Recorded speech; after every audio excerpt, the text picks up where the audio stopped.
आज हम पढ़ेंगे क्लास 12 चैप्टर 1 भय। भय के लेखक हैं आचार्य रामचंद्र शुक्ल, जिनकी दो रचनाएं हैं, एक है चिंतामणि, एक है हिंदी साहित्य का इतिहास। तो भय का केंद्रीय भाव पढ़ेंगे हम। आचार्य रामचंद्र शुक्ल एक इतिहासकार हैं, निबंधकार हैं और एक प्रतिष्ठित रचनाकार भी। निबंधकार के रूप में उन्होंने अन्य निबंधों के अलावा व्यक्ति मनोविज्ञान को केंद्र में रखकर कुछ निबंधों की रचना की है। उन्होंने व्यक्ति के मन में जो विकार उत्पन्न होते हैं, जो व्यक्ति के मन में आशंका, भय, इसको लेकर भी निबंधों की रचना की है, जिनमें से एक आज हम पढ़ेंगे भय। निबंध हिंदी गद्य साहित्य की धरोहर है। मनोभावों का स्पष्ट तात्विक और समाज सापेक्ष विश्लेषण उनके निबंधों में प्राप्त होता है। उनके निबंधों में मनोविकारों एवं साहित्य की स्थिति का भी वर्णन किया गया है। प्रस्तुत निबंध भय मनोविकार का विवेचन करता है। भय को परिभाषित करते हुए निबंधकार ने स्पष्ट किया है कि भय आने वाली विपत्ति या दुख के साक्षात्कार से उत्पन्न होता है। इसमें मनोदशा या तो स्तंभित हो जाती है या आवेग से भर उठती है। जब भी कोई आपदा या विपत्ति, दुख हमारे ऊपर आने वाला होता है, उसको लेकर हमारे मन में जो आवेग उत्पन्न होता है या हमारा मन चकित हो जाता है, इसे कहते हैं भय। हमारे मन में जो विकार उत्पन्न होते हैं उसे हम कहते हैं भय। जो भय को असाध्य मान लेता है उसकी मनोदशा स्तंभित हो जाती है। सांस न होने और कठिनाइयों से डरने वाले मनुष्य के भीतर भय इसी रूप में सक्रिय रहता है। जब हमारी मनोदशा एकदम स्थित रह जाती है, चकित रह जाती है, इसके भय का असाध्य रूप कहते हैं। ये उन्हीं व्यक्तियों में होता है जिन व्यक्तियों में साहस नहीं होता है, वे कठिनाइयों से डरने लगते हैं। भय उनके अंदर इसी रूप में सक्रिय होता है। किंतु जो मनुष्य साहसवान बनकर मनुष्य भय के निवारण हेतु प्रयत्न करते हैं, तब भय साध्य हो जाता है। जो मनुष्य सोच लेते हैं कि हम इसका निवारण का प्रयत्न करेंगे, तो तब भय साध्य हो जाता है। कायरता भी भय का एक रूप है। कायरता के अंतर्गत कष्ट न सह पाने की भावना और अपनी शक्ति पर अविश्वास ही मूल बिंदु है। जब मनुष्य जब वह सोच लेता है कि मैं तो इस भय से लड़ ही नहीं पाऊंगा और वो कायरता दिखाता है, पीछे हटने लग जाता है, तो इसे हम कायरता कहते हैं। यह भीरुता या कायरता जीवन के अनेक क्षेत्रों में परिलक्षित होती है। आशंका भी भय का एक अंग है। आशंका वह होती है जब हम किसी दुख को लेकर पूर्ण निश्चय नहीं कर पाते हैं। इसमें भय का पूर्ण निश्चय नहीं होता है। संभावनापूर्ण अनुमान ही इसमें रहता है। इसमें आवेग का अभाव रहता है। जैसे हमारा रिजल्ट आने वाला, उससे पहले हमें आशंका होती है, या तो हम पास होंगे या तो हम फेल होंगे। जो ये हमारे मन में जो विकार उत्पन्न होता है, हम इसे आशंका कहते हैं। भय के सामाजिक प्रभावों की चर्चा करते हुए शुक्ल जी ने स्पष्ट किया है कि भय आदिम और अशिक्षित समाजों में अधिक रहता है। जो लोग पढ़े लिखे नहीं होते हैं, आदिम होते हैं, उनमें भय ज़्यादा देखा जाता है। हाँ, ऐसे समाज में भय देने वाले व्यक्ति का सम्मान बढ़ने लगता है। बच्चों में भी भय की मात्रा अधिक रहती है। भय दुख का एक कारण होता है, किंतु मनुष्य ने अपने ज्ञान बल, हृदय बल तथा बुद्धि बल से इस भयजात दुख से मुक्त होने का निरंतर प्रयास किया है। मनुष्य ने अपने ज्ञान बल से, हृदय बल से, हम अपने मन के साहस से इस पर विजय पाने की पूर्ण निरंतर प्रयास किया है। अपने इन बलों से मनुष्य ने मनुष्यता संसार से आने वाले भय तो कम कर दिए हैं, किंतु अब भी मनुष्य से ही भयभीत है। इतिहास में आक्रमण और लूटपाट के पीछे भी भय ही है। जब चोर डाकू गांवों में लूटने आते थे, तो मनुष्य के अंदर जो विकार उत्पन्न होते थे उसे भय ही कहते हैं। निर्भयता को शुक्ल जी व्यक्ति और समाज के विकास हेतु आवश्यक मानते हैं। जब वो समाज में निर्भरता होगी तभी हमारे समाज का विकास हो सकेगा, ऐसे शुक्ल जी मानते हैं। वही समाज उन्नत माना जा सकता है जिसमें कोई भी व्यक्ति दूसरे को भयभीत न करे।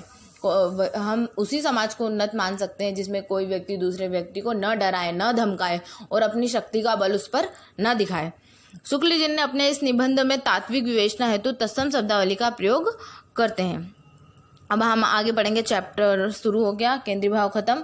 भय किसी आती हुई आपदा की भावना या दुख के कारण के साक्षात्कार से जो एक प्रकार का आवेगपूर्ण अथवा स्तंभकारक मनोविकार होता है, उसी को भय कहते हैं। जब कोई आपदा या दुख आने वाला होता है हमारे ऊपर, जब आता है तो हमारा मन या तो स्तंभित हो जाता है, चकित हो जाता है, या उसमें एक आवेगपूर्ण विकार उत्पन्न होता है, जिसे हम भय कहते हैं। क्रोध दुख के कारण पर प्रभाव डालने के लिए आकुल रहता है और भय उसकी पहुंच से बाहर होने के लिए। जब हमें किसी बात का दुख होता है तो हमें क्रोध भी आता है।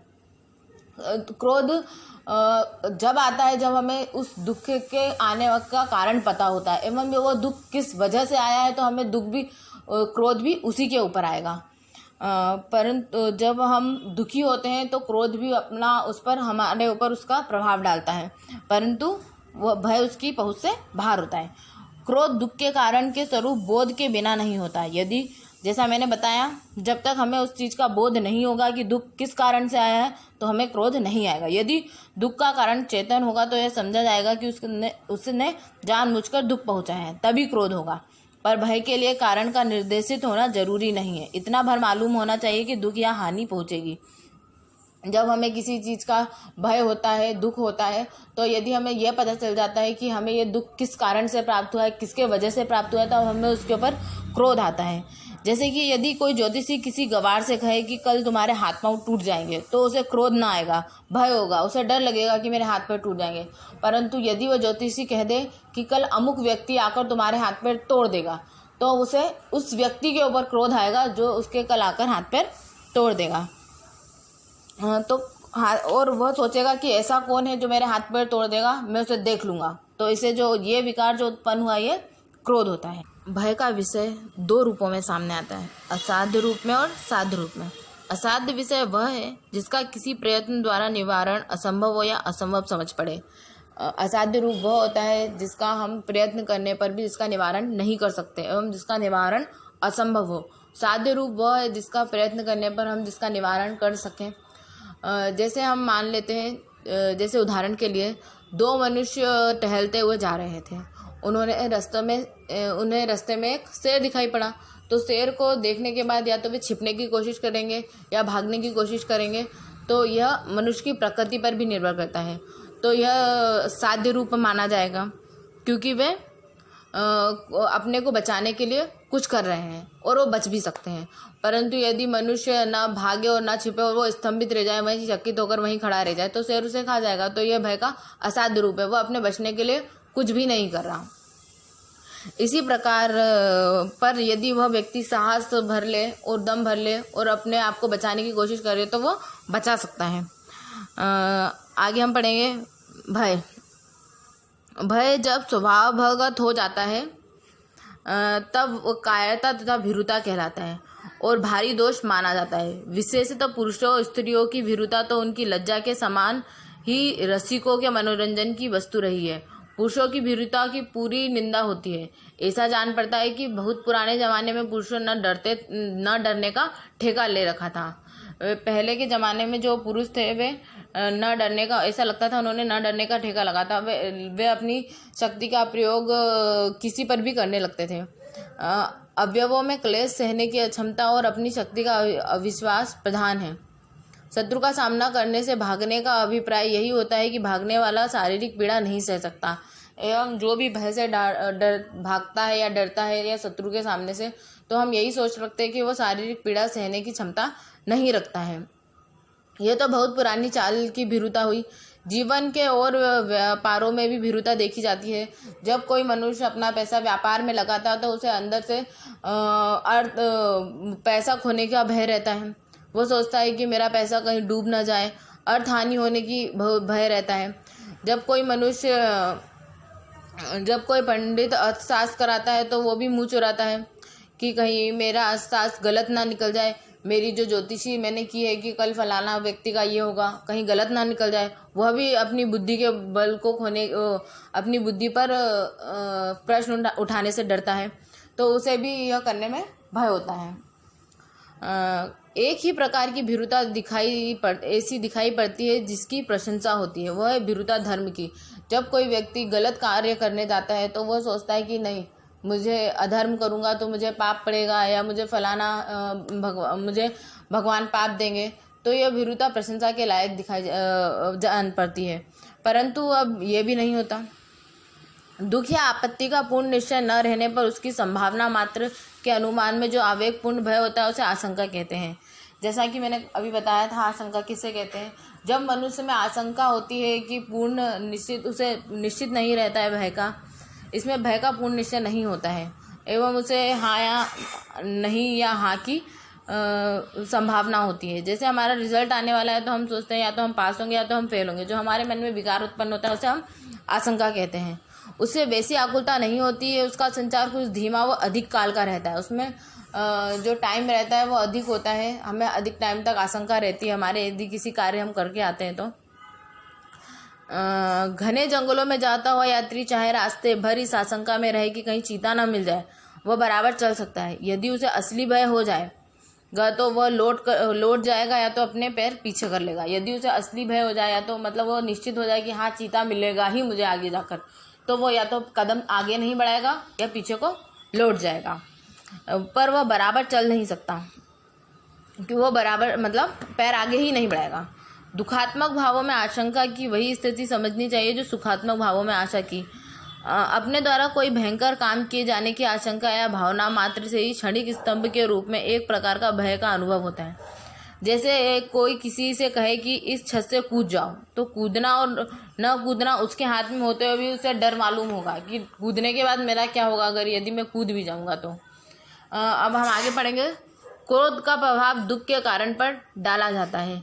इससे उसके द्वारा दुख का निवारण यदि होता है तो दिन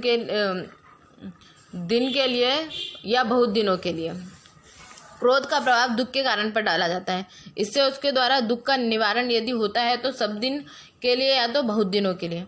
भय के द्वारा बहुत सी अवस्थाओं में यह बात नहीं हो सकती। ऐसी अज्ञान प्राणियों के बीच में भाव बहुत काल तक संचित रहते हैं, और ऐसे उन्नत समाज में जहाँ एक एक व्यक्ति की पहुँच या परिचय का विस्तार बहुत अधिक होता है। यहाँ हम समझे तो भय क्रोध कब आता है, जब हमें भय, पहले जैसा मैंने अभी शुरू में समझाया था, जब हमें किसी बात का पता चल जाता है। जैसे हमें ज्योतिषी ने बोला है कि कल फलाना व्यक्ति तुम्हारे हाथ पांव तोड़ देगा, तो हमें एक अंदर से भय होगा। परंतु ज्योतिषी ने बताया कि कल अमुक व्यक्ति आकर तुम्हारे हाथ पैर तोड़ देगा, तो हमें उस व्यक्ति के ऊपर क्रोध आएगा, जो व्यक्ति हमारे हाथ पर, और हम सोचेंगे कि देखते हैं कैसे तोड़ लेगा। तो जो ये मन में विकार उत्पन्न होता है उसे हम क्रोध कहते हैं।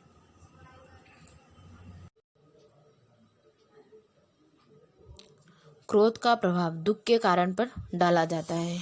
यह निश्चित है कि जब भी हमें दुख होता है तो हमें अंदर से थोड़ा बहुत क्रोध भी आता है। उदाहरण के लिए जैसे कि यदि कोई क्रूर मनुष्य किसी बात पर आपसे बुरा मान गया और आपको मारने दौड़ा, तो उस समय भय की प्रेरणा से आप भागकर अपने आप को बचा लेंगे। पर संभव है कि उस मनुष्य का क्रोध जो आप पर था उसी समय दूर ना हो, बल्कि कुछ दिन के लिए बेर के रूप में टिक जाए, तो उसके लिए आपके सामने फिर आना कोई बड़ी बात नहीं होगी। यदि आप उस मनुष्य से उस समय के लिए तो बच जाए, तो हो सकता है वो आपके मन में, अपने मन में आपके खिलाफ बैर बिठा ले, बदला लेने की भावना जगा ले, और आप उसके सामने कभी वापस आए तो वो आपसे बदला लेने के लिए सोचे। प्राणियों की असभ्य दशा में ही भय से अधिक काम निकलता है, जबकि समाज का ऐसा गहरा संगठन नहीं होता है। जबकि मतलब समाज में हम ऐसा जरूरी नहीं है कि वो मनुष्य ने हमसे बैर बिठा लिया तो वो हमारे बारे में सब कुछ जानता है, वो हमारा पता जानता है, हमारा घर जानता है, वो हमसे आकर बदला ले। ऐसा बहुत कम ही होता है कि एक इंसान को सभी इंसानों के बारे में पूरी जानकारी हो। जैसे कि जब जो जंगली मनुष्य होते हैं वे अपना मतलब उनका जो थोड़ा सा जो उनका एरिया होता है, 20-25 लोगों की टोली होती है, वे उसे ही जानते हैं और आगे वाले लोगों को नहीं जानते। जैसे कि मान लो 10-12 कोस पर जो कोई दूसरा जंगली आदिवासी है तो वे उसे नहीं जानते हैं, और यदि वे ऐसे देखेंगे तो वो उसे मारने के लिए दौड़ेंगे। और जो मतलब अगर वे दौड़कर अपनी जान बचा लेते हैं तो वो स्थायी रूप से अपनी जान बचा लेते हैं, क्योंकि वो उन्हें नहीं जानते, तो वो उनके खिलाफ अपने मन में बैर नहीं बिठाएंगे, बदला लेने की भावना नहीं बैठती है। जैसे कि जो जंगली प्रजाति के लोग होते हैं वे ज़्यादा भयभीत होते हैं, इसलिए वो भय होने के कारण जिससे वे भयभीत हो सकते हैं उसी को वे श्रेष्ठ मानते हैं और उसी की स्तुति करते हैं। उसके देवी देवता भय के प्रभाव से ही कल्पित होते हैं। किसी आपत्ति या दुख से बचे रहने के लिए ही अधिकतर वे उसकी पूजा करते हैं कि वे किसी आपत्ति से या भय से बचे रहे, इसलिए वे पूजा पाठ शुरू कर देते हैं। अति भय और भय कारक का सम्मान असभ्यता के लक्षण है। वे जिससे डरते हैं उसी के उपासक बन जाते हैं। अशिक्षित होने के कारण अधिकांश भारतवासी भी भय के उपासक हो गए। जो हमारे भारतवासी हैं वो भी अशिक्षित होने के कारण भय के उपासक बन चुके हैं। वे उन्हें कोई भी अगर ज्योतिषी उन्हें डरा दे कि आप ये पूजा करवा लीजिए तो आपका भला होगा, तो वो डर के मारे वे सभी कार्य करते हैं जो एक पंडित उनसे कहता है। जैसे जो अशिक्षित, जो मतलब आदिवासी लोग रहते हैं, जो अशिक्षित होते हैं, वे एक विद्वान से उतना सम्मान नहीं करेंगे जितना वो एक थानेदार का करते हैं। क्यों? भय के कारण। जैसे चलने फिरने वाले बच्चों में जिनमें भाव देर तक नहीं टिकते और दुख परिहार का ज्ञान या बल नहीं होता है, भय अधिक होता है। जो बच्चे चल फिर नहीं सकते हैं, यानी कि मतलब चल फिर सकते हैं, उनमें भय अधिक होता है। जो अशिक्षित लोग होते हैं उनमें भी भय अधिक होता है। पशुओं में भी भय अधिक होता है। जैसे जब प्राणी की आंखें खुलती हैं तो उसके सामने सभी अनदेखे लोग होते हैं, वो किसी को नहीं जानता है। उसके सामने वो उन किसी को नहीं जानता है, इस कारण भी उसमें एक भय उत्पन्न होता है। परंतु जैसे जैसे धीरे धीरे वो सबको जानने लगता है, पहचानने लगता है, वो अपने बड़ा होता है तो अपने ज्ञान बल, हृदय बल, शरीर के बल से, बुद्धि से अपने दुख की छाया को मानो हटाता चला जाता है। वो सबको जानता है तो फिर वो अपने जीवन को सुखमयी बनाता चला जाता है। समस्त मनुष्य जाति की सभ्यता के विकास का ही यही कर्म रहता है। जितनी भी मनुष्य जाति है, सबकी सभ्यता का यही कर्म रहता है। जब भी प्राणी पैदा होता है वो धीरे धीरे अपने परिवार वालों को पहचानता है, सगे संबंधियों को पहचानता है, आस पड़ोसियों को पहचानता है, एवं उसका भय धीरे धीरे कम होता जाता है। समस्त मनुष्य जाति की सभ्यता के विकास का यही कर्म रहता है। जैसा भी अभी मैंने बताया, भूतों का भय तो अब बहुत कुछ छूट गया है। जैसे पहले तो भूतों से भी लोग बहुत डरते थे, परंतु अब ऐसा कुछ ज़्यादा नहीं होता है। पशुओं की बाधा मनुष्य के लिए प्राय नहीं रही है। पहले पशुओं की भी बहुत बाधा थी। पशु खुले घूमते थे, कभी भी आकर मार देते, किसी को भी नुकसान पहुंचा देते, घर में घुस जाते। पहले इस चीज़ का भी बहुत भय था। इस भय से छूटने के लक्षण भी नहीं दिखाई देते अब। पर मनुष्य के लिए मनुष्य का भय बना हुआ है। मनुष्य से ही डरता है अब। पहले मनुष्य ऐसे भी डरता था, उसे इस बात की भी आशंका रहती थी कि कोई जबरदस्ती आकर हमारे खेत, घर, बाग बगीचे ना छीन ले। पर अब मनुष्य अब इससे नहीं डरता। पर मनुष्य अब इससे डरता है कि कोई नकली दस्तावेज, झूठे गवाह और कानूनी बहसों के बल पर हमसे हमारी जमीन जायदाद ना छीन ले। दूसरी जाति से, पर एक देश को दूसरे देश से भय के स्थायी कारण प्रतिष्ठित हो गए हैं। अब इंसान एक जाति वाले दूसरे जाति से लड़ते हैं, हिंदू मुस्लिम आपस में लड़ाई करते हैं, एक देश को लोग दूसरे देशों से लड़ते हैं, और अपने स्थायी कारण प्रतिष्ठित हो गए हैं। सबल और सबल देशों के बीच में अर्थ संघर्ष की और सबल और निर्बल देशों के बीच में अर्थ शोषण की प्रक्रिया अनवरत चल रही है। एक क्षण का भी विराम नहीं है। जिस प्रकार सुखी होने का प्रत्येक प्राणी को अधिकार है, उसी प्रकार मुक्तांत होने का भी।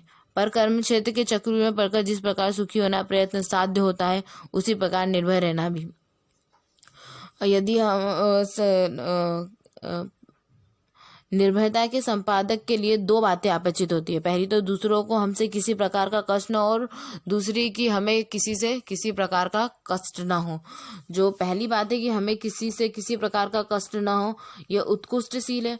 पर जो दूसरी बात है कि हमें किसी को हम पर कष्ट पहुंचाने का साहस ना हो, किसी की इतनी हिम्मत ना हो कि कोई हमें कष्ट पहुंचा सके, इसमें हम शक्ति और पुरुषार्थ का प्रयोग कर रहे हैं। इस संसार में किसी को न डराने से ही डरने की संभावना दूर नहीं हो सकती। यदि हमने सोच लिया है कि हम किसी को नहीं डराएंगे, तो ऐसा भी संभव नहीं है कि हम किसी से नहीं डरेंगे। साधु से साधु प्रकृति वाले को क्रूर, लोभी और दुर्जनों से क्लेश पहुंचता है। जो साधु से प्रवृत्ति के लोग होते हैं, उन्हें दुर्जन, क्रूर लोग हानि पहुंचाते हैं। अतः उनके प्रयत्नों को विफल करने या भय संचार द्वारा रोकने की आवश्यकता से हम बच नहीं सकते। इसीलिए इन्हें दंड का भय दिखाना आवश्यक हो जाता है। धन्यवाद। कल हम पढ़ेंगे चैप्टर 2।